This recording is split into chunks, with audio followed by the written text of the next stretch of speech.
Mary Jane Bradbury, who is doing our program this afternoon. You might know her better as Nancy Russell or Dora Dufran, who was a madam and good friend of Calamity Jane's. You might know her as Jeanette Rankin. So she often assumes the identity of other historical characters from Montana's past. She doesn't often appear as Mary Jane Bradbury. So tonight we are in for a special treat, and she is going to tell us more about her relationship and how she got involved with Nancy and all that good stuff. So I won't say much more about her. We'll remind you that next Thursday we are closed for Veterans Day.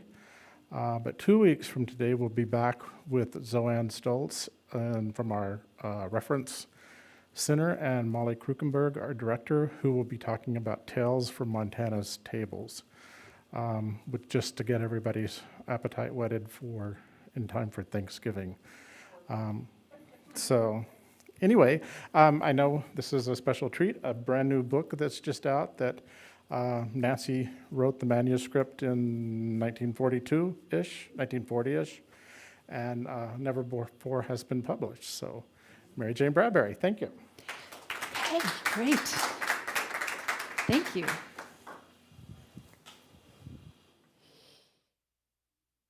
All right. Well, thank you for being here today. This is a first for me, really, not exactly the very first time I ever appeared as myself, but it is a little disconcerting. What do you wear when you're being yourself? But when Kirby asked me I'm going to resituate myself here on this stool so that life will be more comfortable. When Kirby asked me if I would have a few words about this new book that is out, Backtracking in Memory, The Life of Charles M. Russell, Artist, this is the now published manuscript that Nancy worked on for many years. She wanted a biography of Charlie to come out. Her whole life was in service to Charlie's memory, to Charlie's image, to his legacy, and she worked on this for quite a while. She was defeated by her poor health at the end of her life. She never did finish it. It got to be too much for her. But this manuscript has been available to biographers over the years. And many of the stories that are in here are also in some of the biographies that you've read, some of the articles that you've read. So it's not like it's hugely new information. This has been available in terms of the content, the information that's in it. But what Thomas Petrie, who was he's on the board of the Russell Museum and the Denver Art Museum, started the Petrie Institute of Western Art at the Denver Art Museum, and a Russell collector par excellence, and Brian Dippy, the preeminent scholar of the Russell story. They have enhanced this with sidebars explaining what Nancy was talking about if she got to rambling about something that maybe we wouldn't understand today, or drawings and photographs and some artwork that is not really very well known of his. So they've really enhanced it and made the story come together as they believe she might have wanted it to be told. So it's a wonderful book, and I will get to some excerpts from it in a bit. But what I wanted to take an opportunity to do, as Kirby said, I've interpreted Nancy's life for many years, and I've read everything I can get my hands on about Charlie, because Nancy's story is between the lines in all the Charlie material. There's not a whole lot that's specifically dedicated to her story. You find her story in the bigger story of him, which I think she would have been fine with.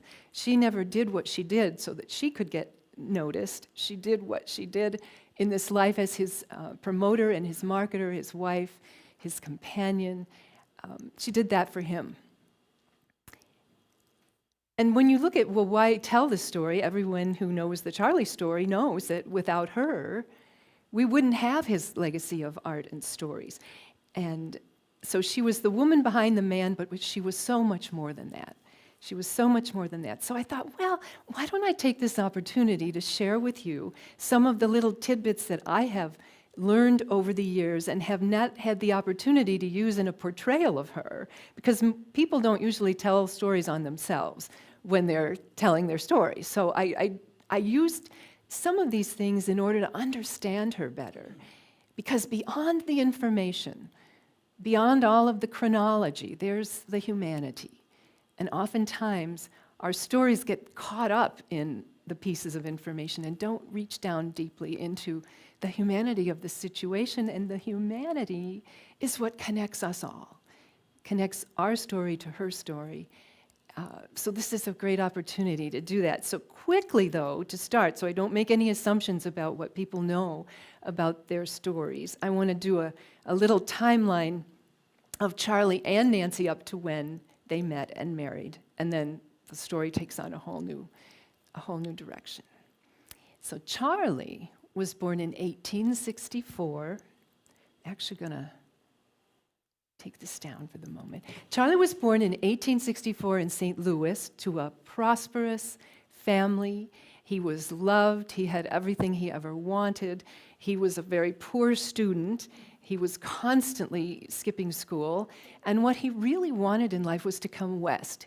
He'd grown up listening to the stories of his uncles, his great uncles, the Bent brothers. They had a fur trading fort on the Arkansas River, and he listened to these stories. He heard about the buffalo and the Indians, and he wanted to see all that before it was gone, because as he was growing up, a lot of that was changing in the West. Finally, when he was 16, his parents said, okay, fine, you can go west. They thought he'd be back in a year, because he's not going to be able to keep himself. What's he going to do? He's a kid from the city. How's he going to get along in the wilderness? But that never happened. He loved the West. He adopted Montana as his home. After a few years of being around in Montana, he got the job that he really wanted, being a cowboy. He did that for 13 years. And then decided he wanted to be an artist. He had this artistic talent and was gaining a reputation as a cowboy artist, and he really wanted to do that. But if he had a lot of talent, he didn't have a lot of ambition or business sense to go with it. So when he stopped cowboy in 1893, he cobbled himself along for a couple of years until he met Nancy Cooper in 1895 at the home of the Roberts in Cascade. Now, what put Nancy in the home of the Roberts at that particular night? Nancy was born in Mansville, Kentucky in 1878. The family was poor. Her father left her mother before Nancy was even born. Not long after Nancy was born, her mother married a cousin, Tom, and then they had their own child. Nancy was sort of always kind of on the outskirts of this backwoods family situation. She didn't have much schooling at all. She had a lot of ill health when she was young, and there was no way to keep that from being a chronic problem throughout her life. When she was about 10 or 12, the family moved from Kentucky to Montana. And shortly after the father put them here, then he just abandoned the family. A couple of years later, Nancy's mother died. So he moved on with his own child and left Nancy behind. So there she was. When Charlie came west, he was 16 years old, following his dream. When Nancy was abandoned, she was roughly 16 years old, but that was not her dream. And she did what she had to do to keep herself. A lot of speculation goes into that part of her story, and we don't know, because Nancy never told anybody what her life was like up until when she met Charlie. But she did have the good fortune to meet a family. Friends saw her in the streets, as the story goes, and they knew this family in Cascade, the Roberts family. And they had a place for her. They took her in. She could do chores for them and watch the children. And that was the first real family life she'd ever known. These people were nice to her. Mrs. Roberts tried to teach her a few things about setting a proper table. That's one thing Nancy said she wanted to learn to do in case she ever had guests. that she might want to entertain properly. So here she was, she had a roof over her head, people who cared about her. And then one night, the Roberts had a friend coming for supper, Charlie Russell, an artist. Nancy wrote about that first night when they met. She talks about how she was in the kitchen. She was standing there with a plate of sliced ham, and she heard boots on the porch boards outside. And then the door flew open, and Mr. Roberts called out, "Leela, Charlie's here." And there he stood, and she describes him. And he went over to the corner of the kitchen where he poured some water into the basin to wash up for supper. And there I was, standing with that plate of sliced ham, she said. And when he was drying his face, he peeked out around the towel and winked at me, she said. So I'm sure it was those blue eyes that made the night not about how much she might have known about art, but that was about the beginning of this relationship. And when people in the area found out that they were seeing each other, they said, well, that isn't ever going to work. Charlie had been coming and going, free and easy, an itinerant cowboy, coming and going, spending his winters wherever. What sort of a husband could he possibly make? Nancy had very little education. She poor health. She knew nothing about the world.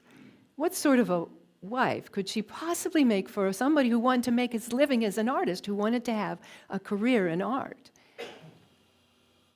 Ben and Leela Roberts, however, thought differently. They were aware of Charlie's shortcomings, but also they were aware of his strong points.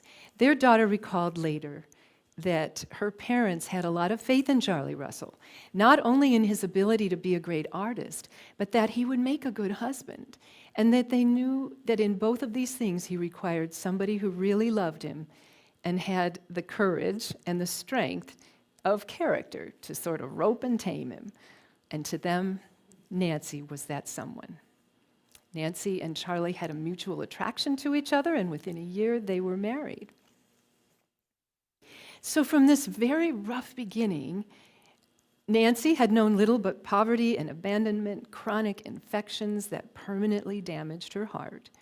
But instead of defeating her, it instilled in her a drive to succeed.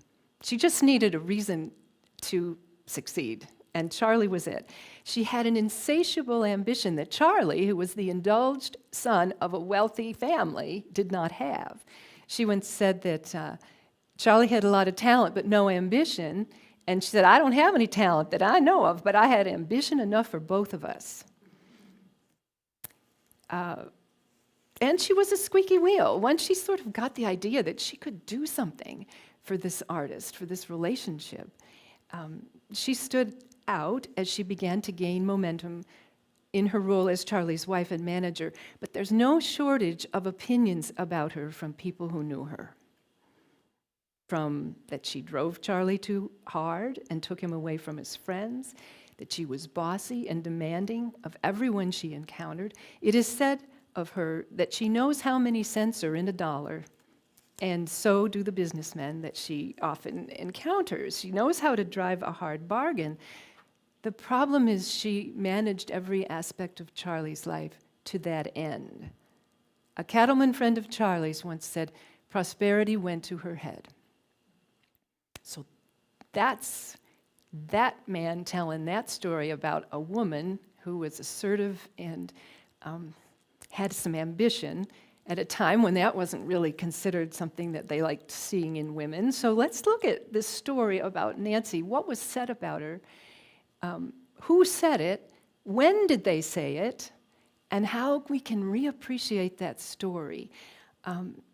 She was no pushover. She was Charlie's sweetheart, rock of emotional support. She was his manager, marketer, networker, dealer, negotiator, protector, and in the eyes of his friends from the cowboy days who didn't care for her, all-around bad cop.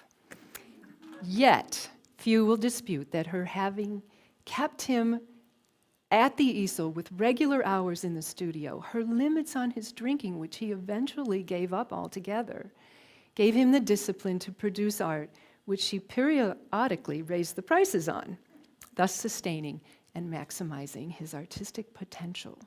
A pitiless taskmaster, but a catalyst for Charlie's considerable artistic achievement. And Charlie, all the way along, gave her credit. Whether or not he did that in front of his friends, but he did give her credit. I could probably never have attempted to soar or reach any height further than make a few pictures for my friends.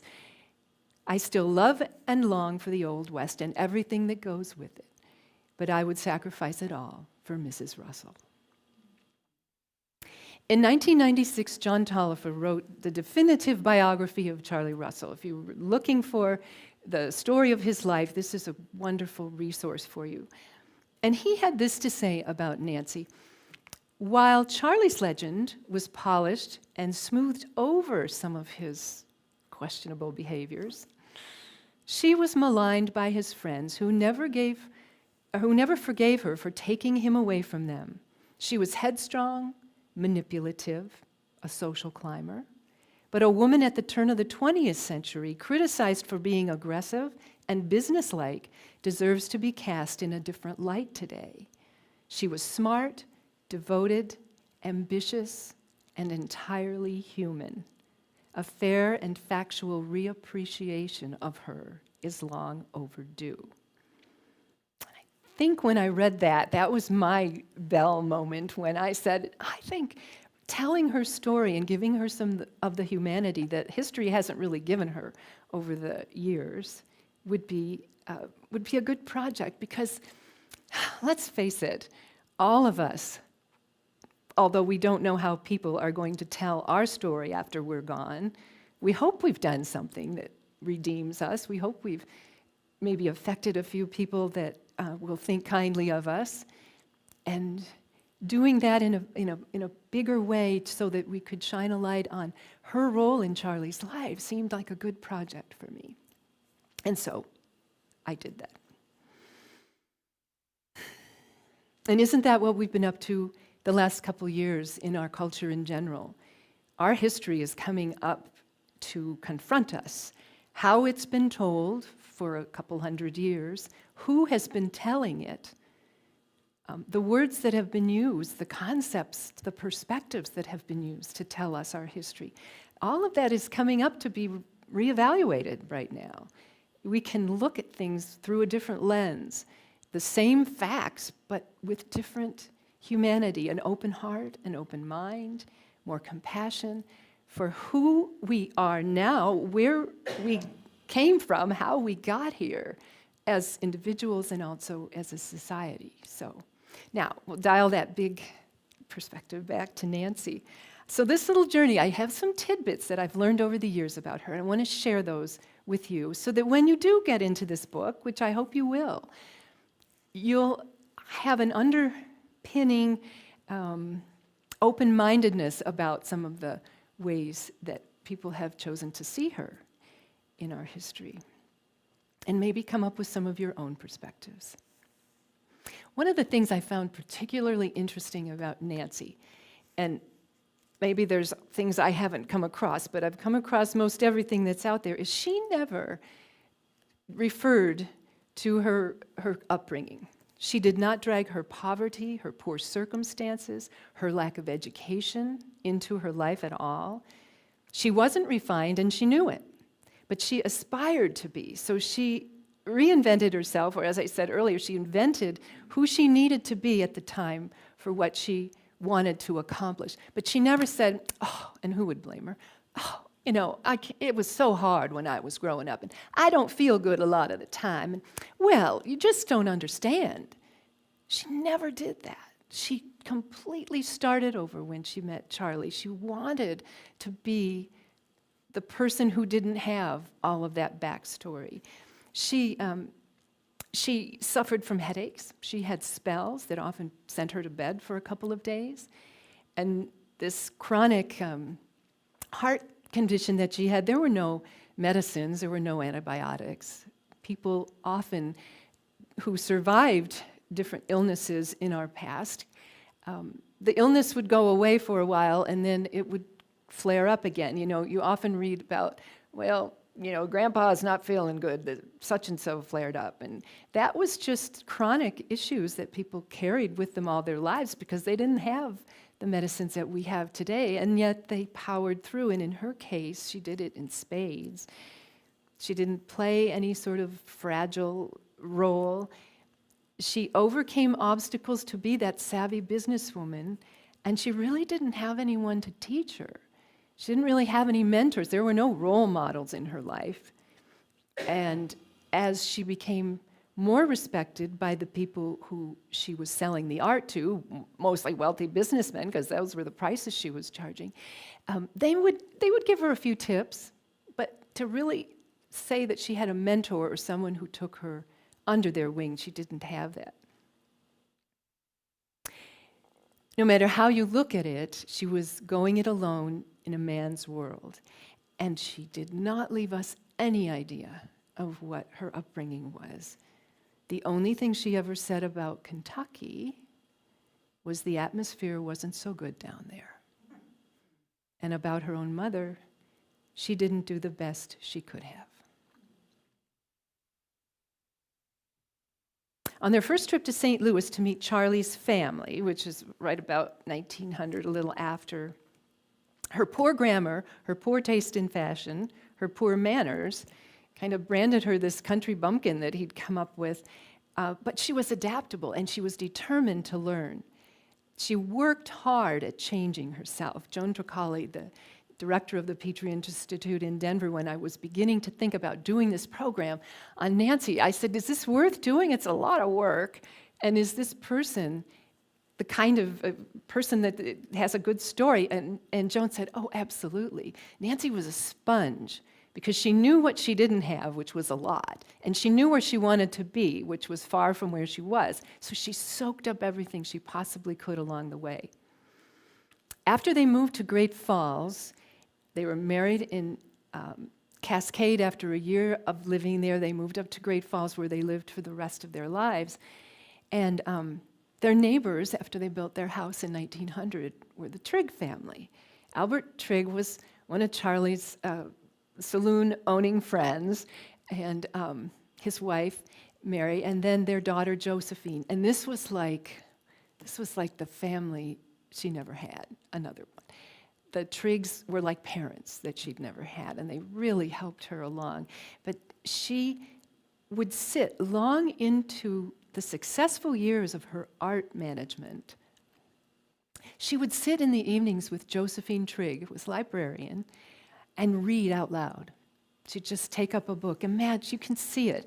Are you coming over tonight, Nancy? Well, yes, I will be there after I do the supper dishes.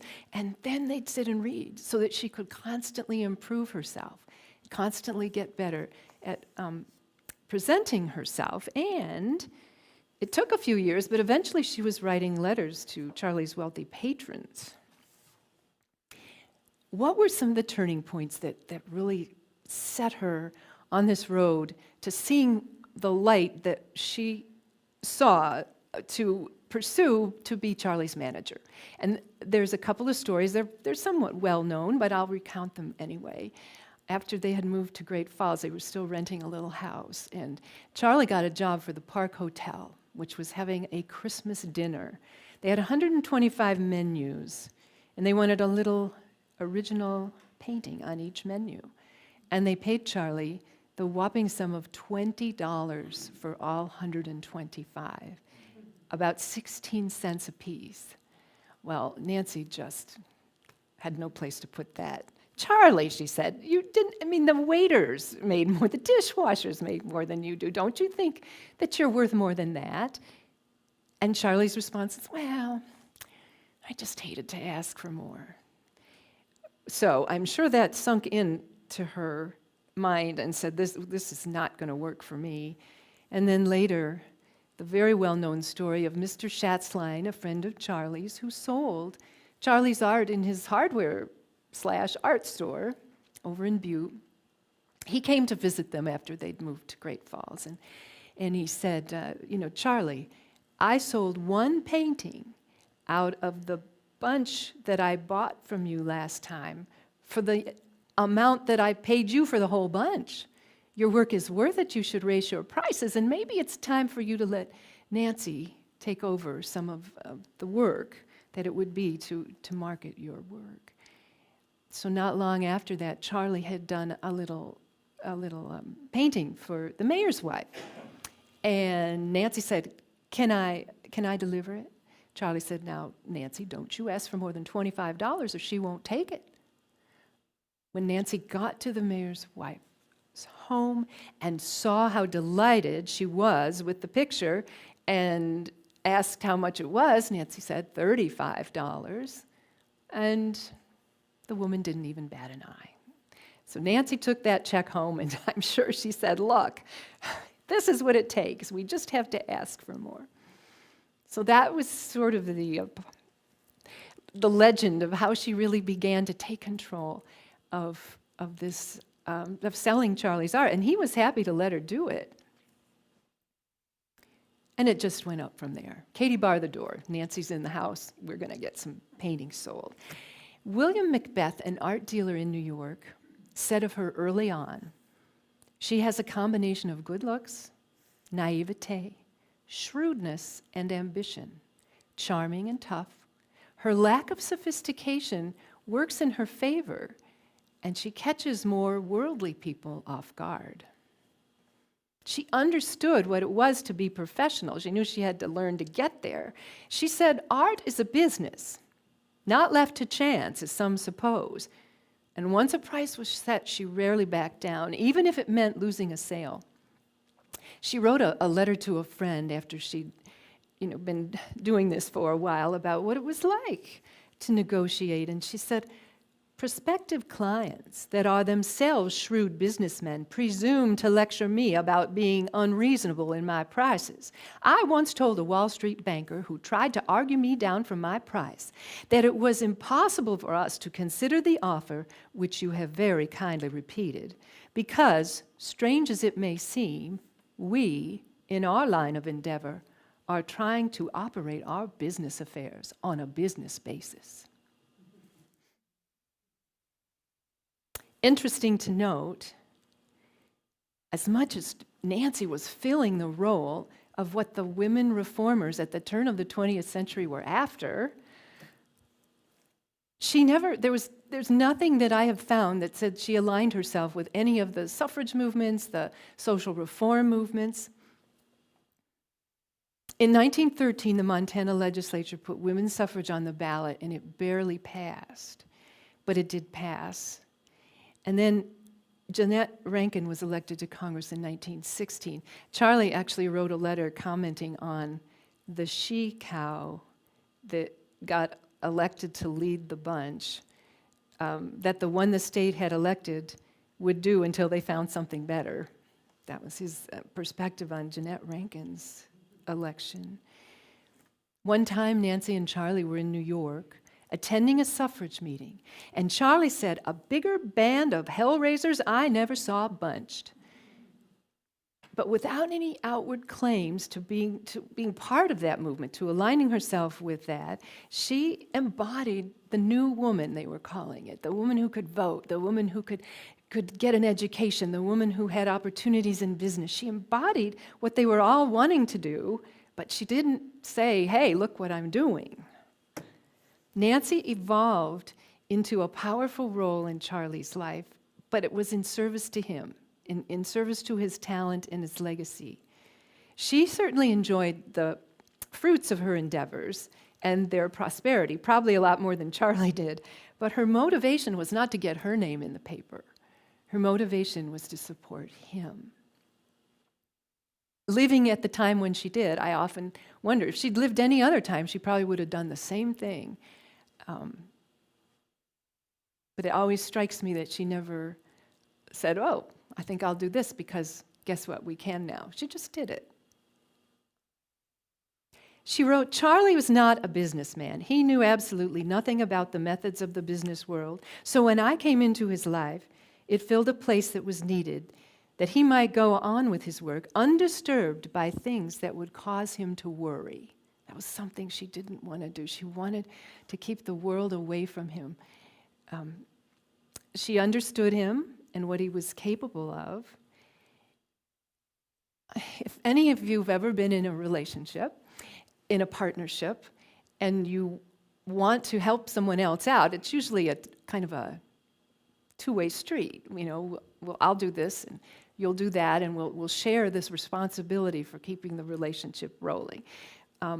She didn't do that. She did it all. She managed their domestic life, and if anyone knows what a domestic life is, the groceries and the cleaning and the laundry and everything about the house, everything about the family, and their worldly life. And for her, it was setting up exhibitions, making travel plans, doing correspondence, handling the framing of the paintings, handling the copyrights, handling the shipping, negotiating transactions, all the correspondence.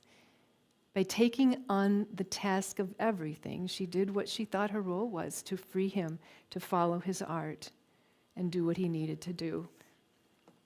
Over the years, I've heard many comments from people who've said, I wish I had a Nancy Russell in my life.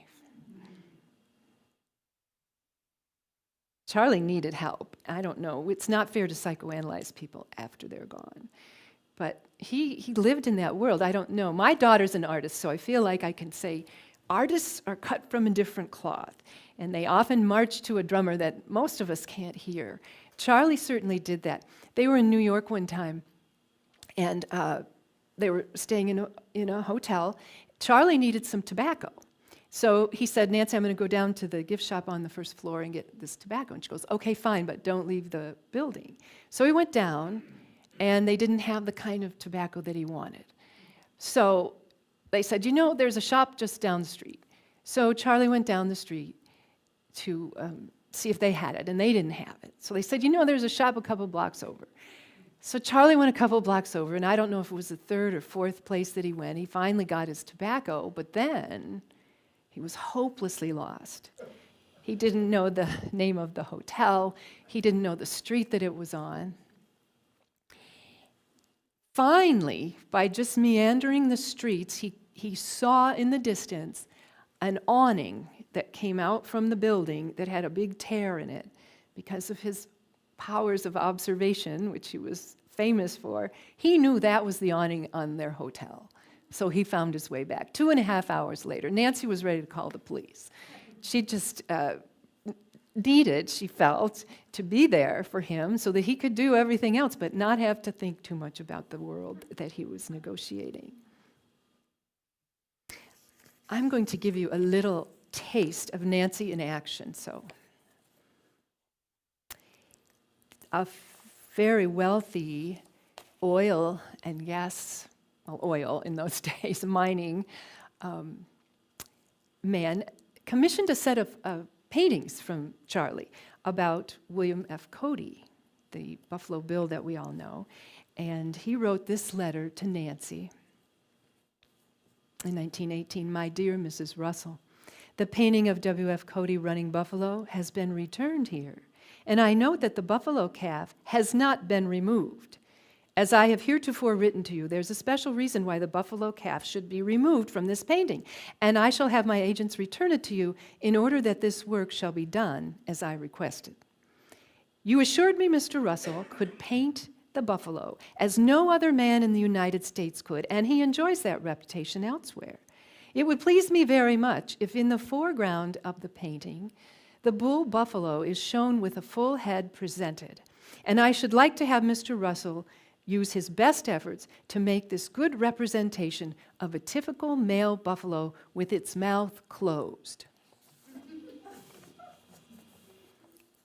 My dear Mr. Cole, I'm very sorry to say that it will be impossible for Mr. Russell to make the changes you request on the canvas of W.F. Cody running buffalo.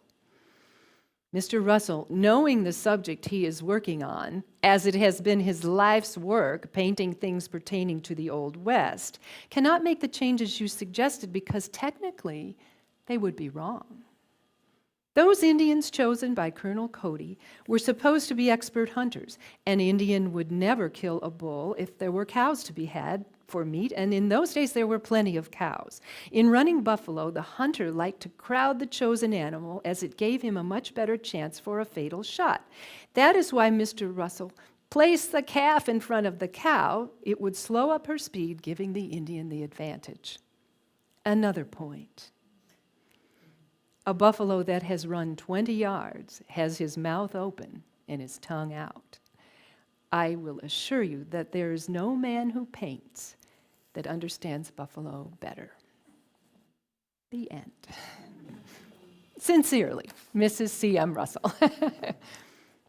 She held to her guns, and I don't know how this story came out. I don't know if he just said, oh, fine.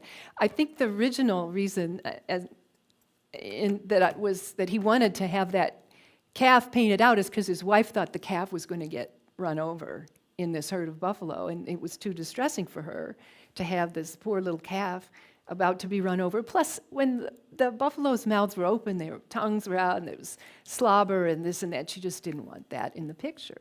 And Charlie would not change it.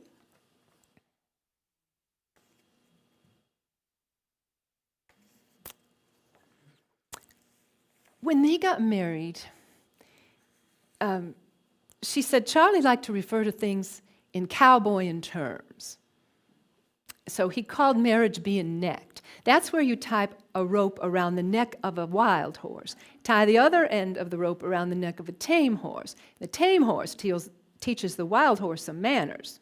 That's the only way to hold a bunch quitter.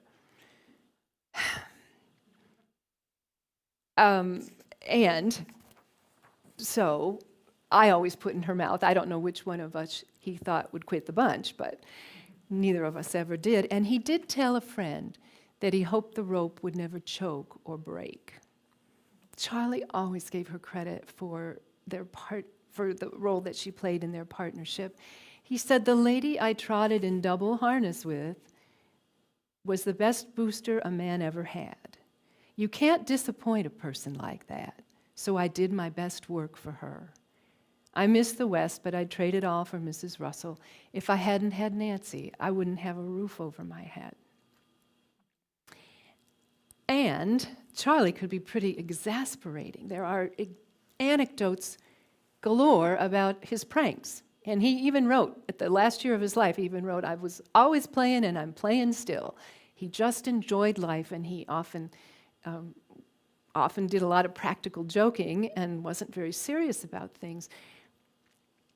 One example of that, they were in Calgary in 1912 for the first Calgary Stampede, and Nancy was, as Charlie put it, baiting her deadfall with smiles and honey, selling art. A titled and wealthy buyer wanted to talk to Charlie before buying one of his pieces of art, and Nancy sent a boy out to fetch him. He was squatting on his heels in a corral talking to an old blood Indian. The boy interrupted him and said, Lord, whole proof of socks down on the ankle is waiting to see him. Charlie said, tell His Highness that it's no further from there to here as it is from here to there. And he did not go in. Nancy apparently was upset for 2 days. And then I love this story. I love this story because, again, it shows what Nancy put up with. Although, if anyone's ever been in a relationship, you know you always have to, there's always slack you give people. But Charlie, I think sometimes I wonder how she put up with everything. They were in New York in 1904, and Charlie met a young artist named Phil Goodwin. Now, no two people could have been more different from each other. Phil Goodwin was a young, serious artist, a prodigy in art. He had had his illustrations, his art published from when he was a teenager. He was formally trained by Howard Pyle, who in those days was considered the premier art teacher, and anyone had to have formal training if you're going to be taken seriously. And here's Charlie. Not more than 3 days of art classes, which he quit because he didn't think they had anything to teach him. And they couldn't have been more different, but somehow at heart level, at soul level, they connected, and they were friends as long as Charlie lived. And then after Charlie was gone, Phil continued to correspond with Nancy until he died. So they tried to convince him to come west. Here he is, New York City boy. But he wants to paint about the West. So after his first trip in 1907, when he went to Glacier Park and Lake McDonald with them, he came back in 1910 and had the same kind of visit, and then towards the end of the visit, they took Phil over to the Sweetgrass Hills, where Charlie was a partner with a man named Con Price in a ranch over there. And every day they would go out riding, and after a couple of days, Phil was kind of complaining that they always gave him the dead broke horses, you know, the ones that were always sort of plodding at the back of the group. And well, Charlie and Con never really owned up to whether or not they did this on purpose. But one morning they gave Phil a greenbroke horse, which is a horse that has no manners, has barely been ridden, and the minute he stepped up onto that horse, it took off down a line of barbed wire fencing. It was jostling him all around. His clothes were being ripped. The poor guy was bouncing all over the place, and the only thing that stopped the horse was at the end of that fence row, there was a kind of a bramble patch, a bunch of bushes and things. The horse couldn't get through it, so it just stopped on a dime, and Phil almost went over the top and landed in this. Well, when Nancy found out about that, she was livid. She said to Con and Charlie, "You two should not be allowed around civilized people. What were you thinking? What would I have told that poor boy's mother if something had happened to him?" And then she was took to her bed for 2 days.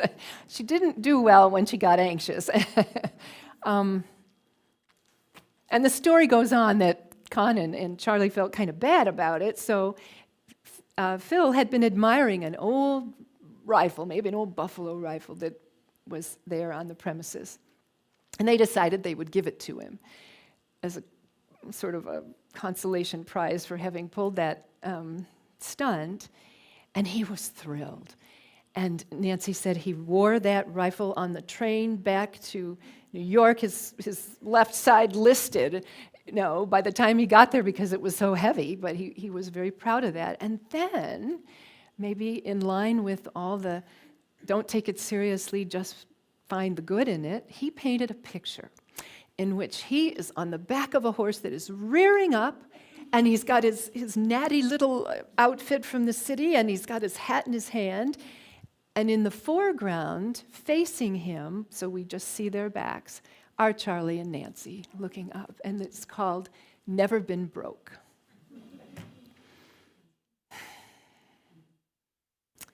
In 1925, Nancy was in California waiting in a hotel room in Los Angeles for a phone call saying that that big Doheny Commission, the one that was the crowning commission of their career, was going to come through.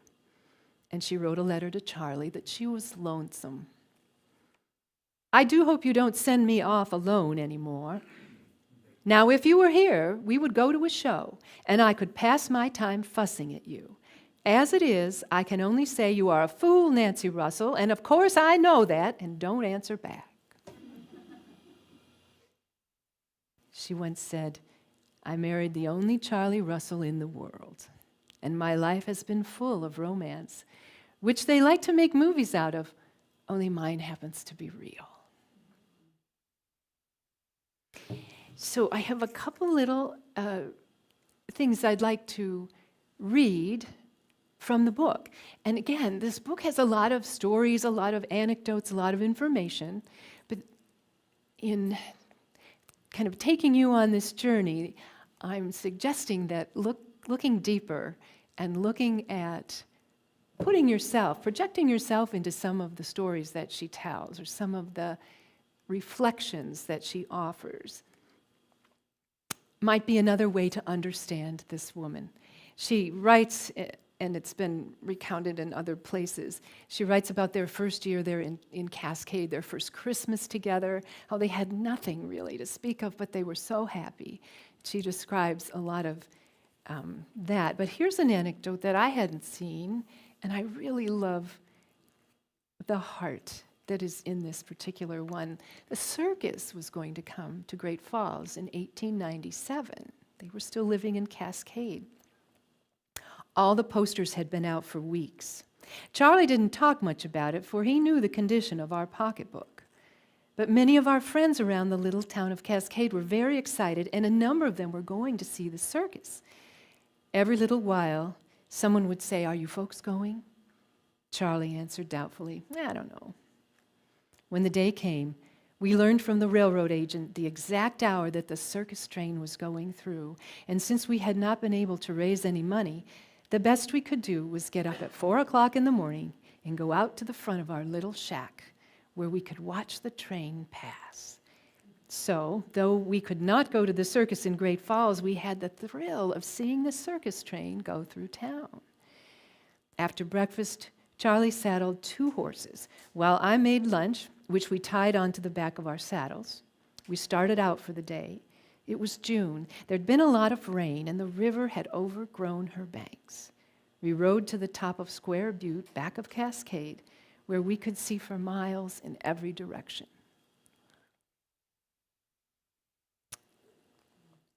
Making something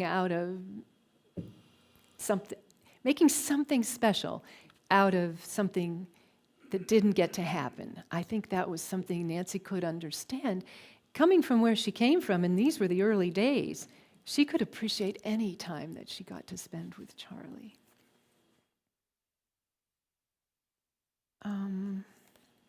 She describes their time at Lake McDonald, and for a woman who didn't have any education, very little knowledge of grammar and writing, she learned so much. She's so descriptive, and I won't read all of this, but she says, here are some of the things that Charlie loved about that cabin on Lake McDonald. But you will have to leave the heat, the noise, the turmoil of civilization behind you, and let yourself in fancy feel the soft Mother Earth under you as you follow the trails that lead into the shade of trees that God planted and nourished as no man can. Your feet seem to cling to the ground, which is covered with cedar and pine needles. There's no familiar sound. The hush is like that of a great cathedral just before the organ tells you that the choir is coming. The soul of you seems to listen to the voices of nature approach, first softly, lest they frighten you away. The talk of tumbling water hidden by ferns starts to sing. The clear, sweet notes of birds join in the clatter of the saucy, bright-eyed squirrel questioning the human intruder. And she goes on, and it's so beautifully written. And then she gets to this point, and I just love this because I can see it. I can just see the two of them. Charlie Russell, artist and lover of nature, sat on a log near me. He looked at the mountains and shining water of the lake and said, "I can't paint the lake. I've tried to, but it's too much for me. There are some things Ma nature won't let men copy, and this is one of them. I've read where some men say they can improve on nature. I don't think that's the way of it. And if it could be painted like I see it, there would be no kick coming from me. When folks like the things Ma nature has made and don't want man's improvements, then this is a good place for them." And another description she gave of walking through the woods with Charlie. As we walked through the trails, Charlie never missed anything. The lichens on the trees, the toadstools grouped like Chinese villages, spider webs gleaming in the sun, and tall trees away in the wind. Sometimes we watched a big soft cloud roll up over the garden wall, saw the rain showers sweep down the lake to quiet its surface, and when the sun had broken through, a rainbow would span the lake, a crowning glory to the great outdoors. So this has been referred to. I've seen this anecdote before, but she chose to put this in this story about Charlie Russell, in this biography, and it's a story about her. After that Calgary Stampede in 1912, and then the Winnipeg Stampede the following year, where they were in Canada, and there were a number of Englishmen there, English people who bought the art and took it back to England. They were encouraged to go to England. So in 1914 they did. And they had an exhibit at the Doré Gallery in London. And they got to see England. She describes how Charlie thought it was, even though England was there isn't anything about an English garden that looks like Lake McDonald and Glacier Park, but he liked what he saw. He thought that nature was very well taken care of in England. And she talks about missing tea with a famous actress because she decided to go on a hunt for wild hyacinths and was crawling through hedges. And you can just see little Nancy Russell just so excited to find these wild flowers. And then she came out actually on the side of the well-groomed estate of someone where the groundskeeper came up to her and asked her what she was doing there. And she said, well, and he said, there's a gate down there, but he really didn't want her to be on the property. So she did tell that story. But she said, I missed tea, but I got the flowers. But then they went to Paris, and some friends had said, oh, you just can't miss Paris. And while they were there, they ran into a couple, the Maronis, who Charlie knew from Montana. And Mrs. Maroney was going to go to a very exclusive dress shop to get herself a new wardrobe. And she asked Nancy if she wanted to go along. And of course, Nancy said, oh, well, of course. So here's her description. She invited me to go with her to see the models, the clothing. I enjoyed it very much until I realized that I was the center of whispered conversation. I could see the amused glances directed my way, and when I moved in front of a large mirror, I knew what it was all about.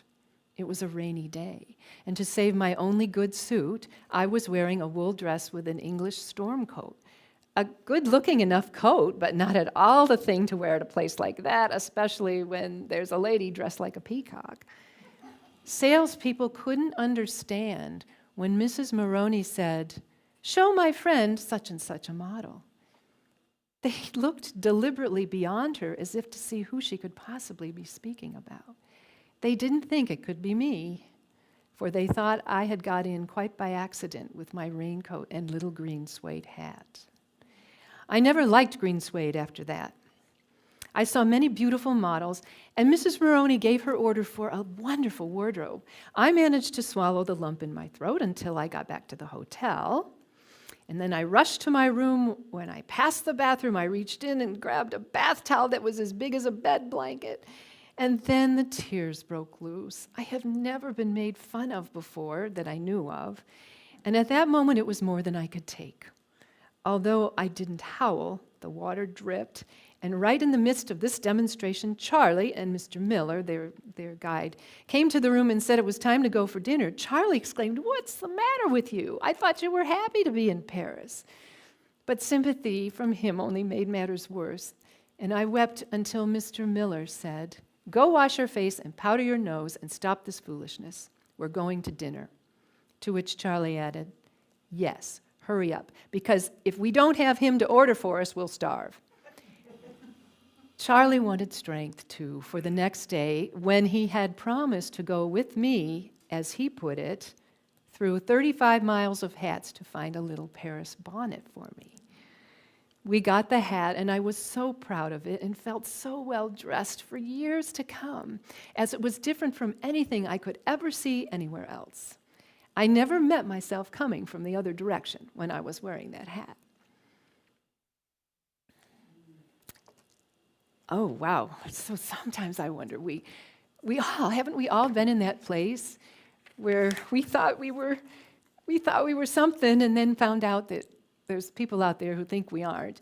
This woman in 1914 was an astute, assertive, successful businesswoman, but there she was in a Paris dress shop feeling very small.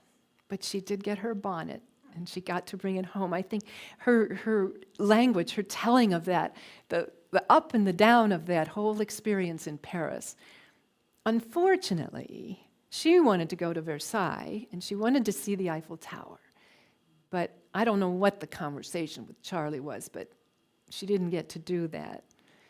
He didn't like Paris very much. He felt bad because he didn't speak the language. And when Charlie was insecure about something, he pretty much closed down the activity, and back they went to England and then back to the United States, which, just as a side note, they came back on the Lusitania, and It was 1914, and luckily that wasn't the voyage when that ship went down, but that's just a side note.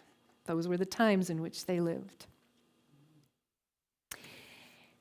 So, Nancy once said, "People give me credit for making Charlie Russell famous and wealthy. I have done nothing noteworthy except love and support the only Charlie Russell in the world and believe in the talent that he took for granted." So, at the end of the day, she played her part, trotting in double harness to keep him from quitting the bunch. Some scholars assert that her personal ambition drove Charlie, especially in his later years, so that he couldn't slow down and enjoy life that he had worked so hard to achieve. Couldn't do what he loved most in life, which was spending life with his friends, spending time with his friends. There are letters and references to conversations near the ends of Nancy's life that she regretted not letting go when she could have. Charlie died in 1926. Nancy lived until 1940. In the last 4 years of her life, she was not well. She had a stroke and a heart had come to a head, and so she was a semi-invalid towards the end, but she was Charlie's promoter until the end. Just to give you a little context, but till the end, she was always Mrs. Charles M. Russell.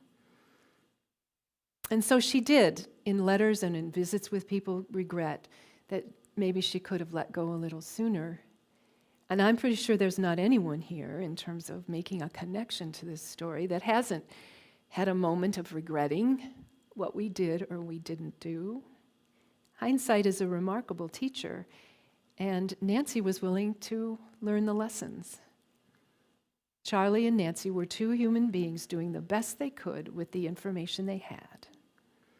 Their story has been told for over 100 years in a variety of ways that they had no control over. Sometimes I think about that. What are people going to say about me when I'm gone? They must have known the story would get told, but they couldn't tell how it was going to be told or what role Nancy would be cast in. Nancy was more than the woman behind the man, more than a woman ahead of her time, and much more than a woman in service to her own ambition. In spite of the criticism she got, she carried on doing the best she could to advance the person that she loved. The way she chose to tell his story,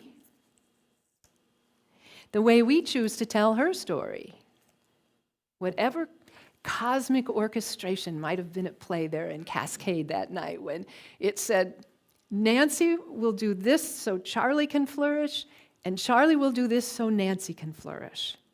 The results are a remarkable legacy for humanity, no matter how you choose to tell it. All right, then, I have a few pictures for you. These will come up again as we go forward. Here is Nancy the year they got married. She was about 18 years old. And here she is on this side at that first trip to New York, 1904, roughly. And then here is the Nancy Russell that most people like to imagine, 1912. She is certainly in charge in 1912.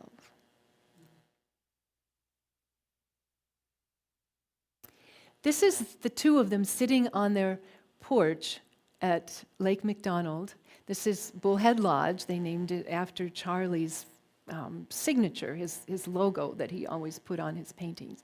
Bullhead Lodge. And we're looking towards Lake McDonald. This is the lake. It's up, the lodge is up, the cabin is up high on a hill, and it overlooks the lake with these tall cedars. Certainly a place where after they bought the land in 1905, built the cabin in 1906, and then they spent a third of every year until Charlie died in 1926 at this place. They'd go as soon as the snow melted, and they'd come back when they absolutely had to, as soon as the snow started to fall in the fall. He gained so much inspiration from the time here. They always had lots of visitors. Nancy, of course, was always wrangling the day. She made sure the visitors were on their own until Charlie was done working for the day, and then they could play. She was always entertaining people, feeding people, managing the time that they had there. Oops, sorry. This is them on the front porch. They're looking out over the lake. Here's Charlie and Nancy. I believe this is Austin Russell, one of Charlie's nephews. There were always visitors. Here's a couple of pictures of them there, and I think most of the pictures of the two of them together were taken at Lake McDonald because that was the only time they really were together. Nancy was always working, and when they went to exhibits, there weren't people popping up with their phones saying, "Hey, let me get a picture of the two of you." That wasn't a time when they orchestrated any formal photographs. So the pictures of the two of them together are often from Lake McDonald. And this one in particular, it just epitomizes in my mind her role that she saw. And if looking at that, you would never think that she was who she was as a person in his life. Maybe this one a little bit more, with that stick in her hand.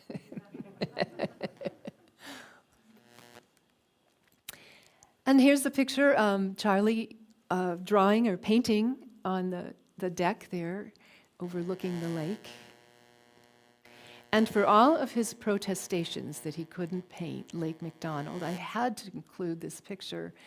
This is a not very well-known picture of his called Storm on Lake McDonald. He didn't often just do naturescapes, like landscapes or seascapes and waterscapes in this case. There was always usually an animal in it or some action going on, storytelling. But this piece, it's not very large, captures this mountain lake with a storm coming in. And Lake McDonald in particular has the edges of the lake have lots of rocks and things, so it's shallow for a while before it drops off. I mean, he's captured the lake exactly as I see it. And then these two pictures. This one here, I'm guessing they said it was, the book that I got it from said it was 1925. I don't think so, because Charlie looks like he's in pretty good health in this picture. And Nancy's dressed probably for one of their outings in Lake McDonald. They had some outings with a man named Howard Eaton where they would, go on pack trips throughout the park, and that looks a lot like one of the other pictures that comes from that time when they were part of those outings. This picture here, I don't know if anybody but myself and you all have seen it. It was given to me by a person in my audience one time. She showed it to me after one of my talks, and she said my grandparents, that's her grandparents, knew Nancy Russell, and she came to visit them in 1928 in California, which is where Nancy lived after Charlie died. So a couple of weeks later, I got a copy of it in the mail. So here it is, a family picture of Nancy. Still looking pretty determined, still looking pretty much like her role as Charlie's promoter was never going to end. All right, does anyone have any questions about the story, about the book that I might be able to answer, or anything else? Yes? Did they have children? The question is, did Nancy and Charlie have children? They did not have children of their own. She had a few failed pregnancies, but in 1916 they adopted a little boy. They named him Jack. He was a baby when they adopted him.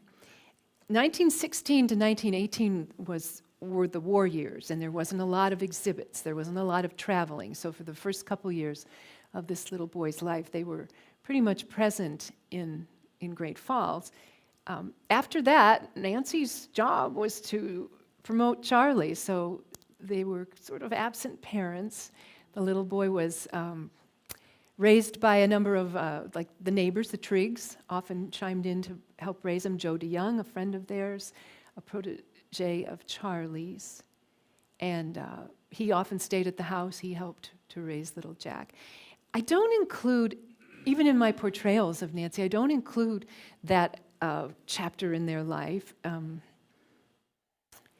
Charlie was 53 when they adopted this little boy. Nancy was about 40. They kind of, I think they thought they ought to have children, so they did adopt. It was not a close relationship, Nancy and Jack.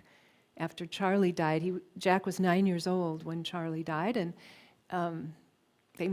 Nancy and Jack moved to California. He was in boarding schools. There's really not a lot of close maternal instinct there in Nancy. She had her instincts for other things, so I don't often include it.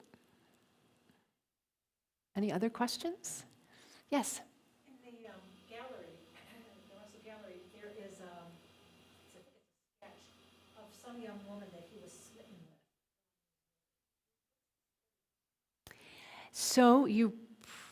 with. So in some of Charlie's art, a young woman shows up that is depicted in a very sort of romantic way. What's the story on that person?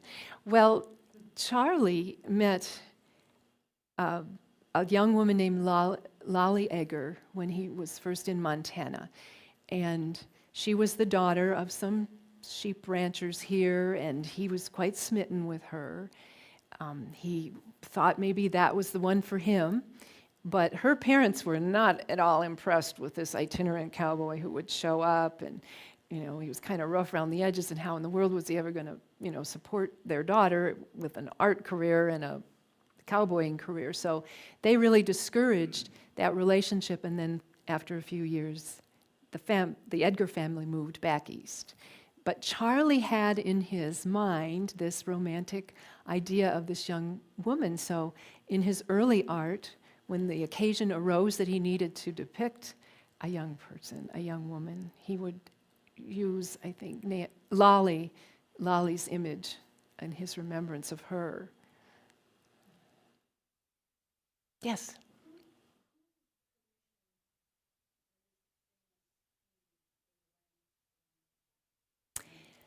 Who commissioned When the Land Belonged to God, which hangs right here in the McKay Gallery?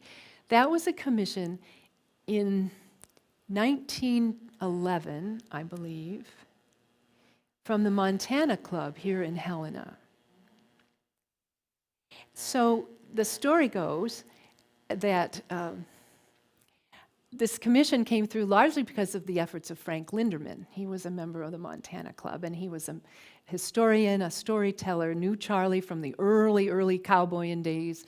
They were good friends his whole life, and he kind of leaned on the members of the Montana Club, a lot of crusty old ranchers, and I hope I don't offend anyone if I tell the story with my own words, but they said, okay, fine, let's have this commission. And one of those crusty old ranchers made sure to say, well, look, I don't want a typical Charlie Russell painting with, cowboys and Indians, and I'll just get indigestion if I'm trying to sit there in the dining room and have my dinner, and there's this thing up there.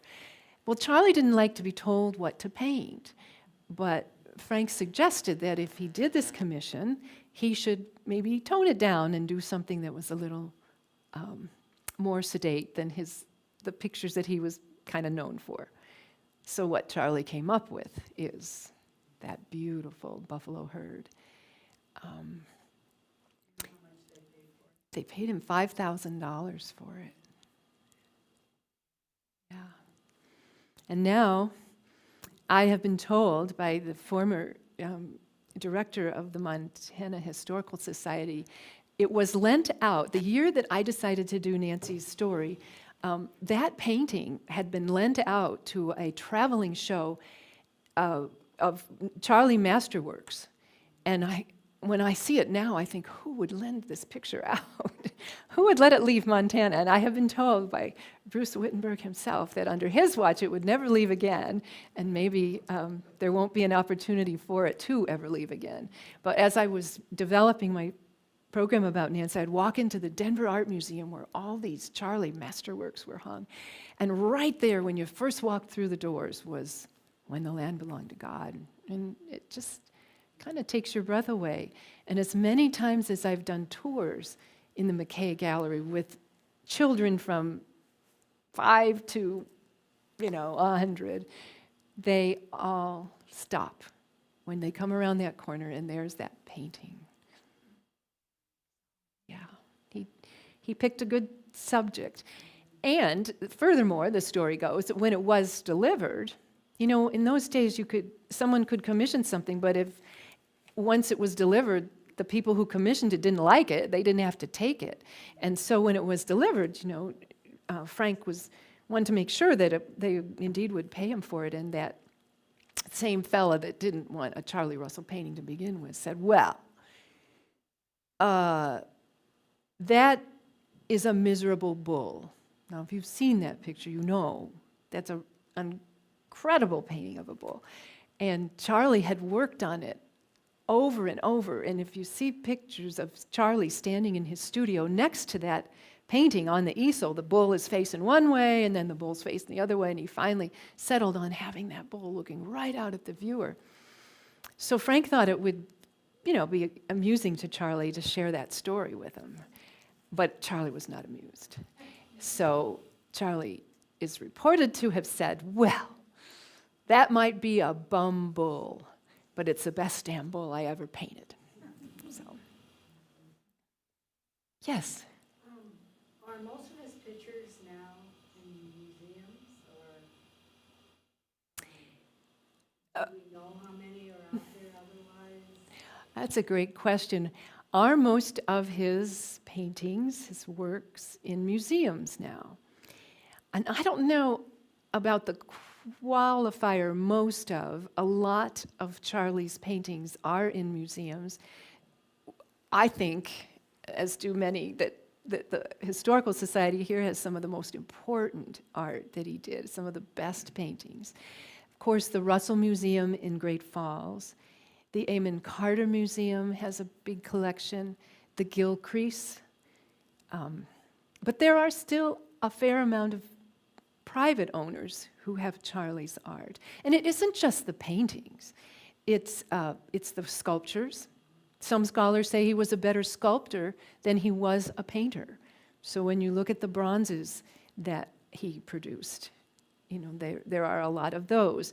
I guess the estimate is over 4,000 works of art that he created. And sometimes they still come out of the woodwork. People find them in the attic. My grandfather talked about this and bought this. It's been hanging in our living room for generations, and so from time to time things still come to the surface. Yeah. Yes. What happened to his cabin on Lake McDonald? What happened to the cabin on Lake McDonald? The cabin on Lake McDonald is still standing. It is in private hands. Nancy and Charlie bought their land on Lake McDonald in 1905. They built the cabin in 1906, and then that land became Glacier Park in 1910. So those people who owned property and had homes and such inside the park boundaries were allowed to stay. They're called innholders. I always thought that when the original owners would die, then that land would go back to the park, but that's not how this was set up. That land can be sold. It can, and I can't imagine what it would cost to buy a lot on Lake McDonald these days, but those pieces of land rarely come up for sale. But it is still standing in private hands. It hasn't been changed very much. There's a lot of interest on the part of museums and the Park Service to possibly reacquire it, given the story that it represents.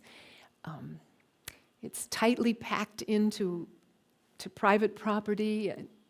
It needs a lot of work to restore it, so there'd be a big project there. But it is an important part of this story and the legacy of the Russells. So maybe someday it will be reacquired. Yeah. Thank you very much. Oh. Well, thank you. Yes. I appreciate you coming out today and consider acquiring this and getting some more insights about Nancy and the story.